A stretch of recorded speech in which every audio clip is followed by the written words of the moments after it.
गुन्हे शाखेच्या सोनसाखळी चोरी विरोधी पथकानं नागपूरच्या गणेशपेठ पोलीस ठाण्याअंतर्गत केलेल्या लुटीचा गुन्हा अवघ्या 48 तासात उघडकीस आला। रामझुला पुलावरून रेल्वे स्टेशनकडे जात असताना एका व्यक्तीला अडवून मोबाईल फोन आणि रोख रक्कम जबरदस्तीनं लुटल्याप्रकरणी पोलिसांनी 4 आरोपींना अटक केली। नागपुरातील रामझुला इथं भर दिवसा झालेल्या दरोड्यामुळे खळबळ उडाली आहे। पोलिसांच्या माहितीनुसार 2 दिवसांपूर्वी फिर्यादी मध्य प्रदेशला जाण्यासाठी रेल्वे स्थानकाकडे जात होते। आरोपींनी त्यांना रामझुला पुलावर थांबवलं, त्यांचा मोबाईल आणि रोख रक्कम जबरदस्तीने हिसकावून घेतली आणि घटनास्थळावरून ते पळून गेले। गणेशपेठ पोलीस ठाण्याअंतर्गत गुन्हा दाखल झाल्यानंतर गुन्हे शाखेच्या सोनसाखळी चोरी विरोधी पथकानं समांतर तपास सुरू केला। मिळालेल्या माहितीच्या आधारे पोलिसांनी आरोपींचा माग काढत 48 तासांच्या आत चौघांना ताब्यात घेतलं। चौकशी दरम्यान आरोपींनी गुन्ह्यात आपला सहभाग असल्याची कबुली दिली। त्यानंतर त्यांच्या ताब्यातून 2 मोबाईल फोन आणि रोख रक्कम जप्त करण्यात आली।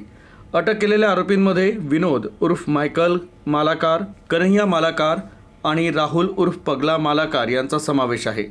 तपासांती समोर आला आहे की मुख्य आरोपी विनोद उर्फ मायकल याच्या विरुद्ध गणेशपेठ पोलीस ठाण्यात विविध कलमान्वये अनेक गुन्हे दाखल करण्यात आले असून त्याच्या विरुद्ध प्रतिबंधात्मक कारवाई देखील करण्यात आली आहे।